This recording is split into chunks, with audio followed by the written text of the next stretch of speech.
Facebook open করতেই দেখতে পেলাম একটি ভিডিও যেখানে ছিল অনেক রকমের ভর্তা আর ভর্তাগুলো দেখতে অনেক বেশি লোভনীয় ইয়াম্মি মনে হচ্ছিল। তাদের ভিডিও দেখে আমি লোভ সামলাতে না পেরে আমিও চলে আসলাম ভর্তা বানাতে।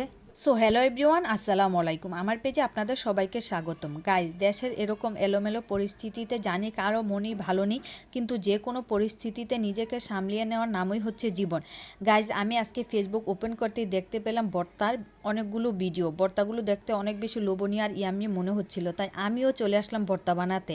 যাই হোক, আপনাদের সাথে শেয়ার করতেছি আমি কিভাবে ভর্তাগুলো বানালাম। আমি প্রথমেই ভাত আর আলু সিদ্ধ বসিয়ে দিয়েছি। এদিকে আমি চাপা শুটকি নিয়ে নিয়েছি, ভালোভাবে গরম পানি দিয়ে পরিষ্কার করে নিয়ে নিয়েছি।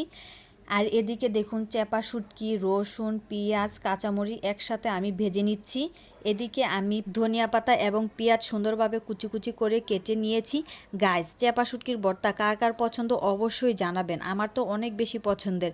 এদিকে আমি চাপা শুটকিটা পাটায় বেটে বানিয়ে নিচ্ছি। পাটায় বেটে ভর্তা বানালে অনেক বেশি মজাদার হয়। আর এই পাটাটা আমার অনেক বেশি পছন্দের, কারণ এটা আমার বাবা আমাকে গিফট করেছে।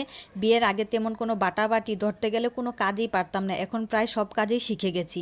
এটাই হচ্ছে মেয়েদের জীবন। এদিকে দেখুন, চাপা শুটকির ভর্তা আর আমি সাথে ঢেঁড়স ভর্তা, আলুর ভর্তা বানাবো, সব কিছু রেডি করে নিচ্ছিলাম। এদিকে আমাকে হেল্প করতে হাজব্যান্ডও চলে আসছে, সে আমাকে দেখুন ভর্তা বানাতে সাহায্য করছে।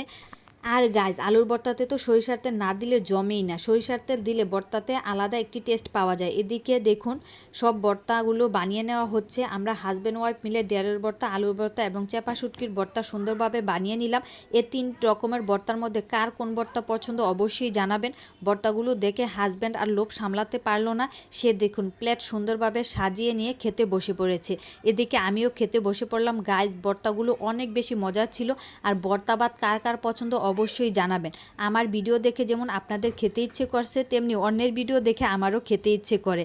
যাই হোক, ভিডিওটা কেমন লাগলো অবশ্যই জানাবেন। আপনারা সবাই আমাকে সাপোর্ট করবেন, আমার পাশে থাকবেন, বেশি বেশি করে লাইক, কমেন্ট অ্যান্ড শেয়ার করবেন। আল্লাহ হাফেজ।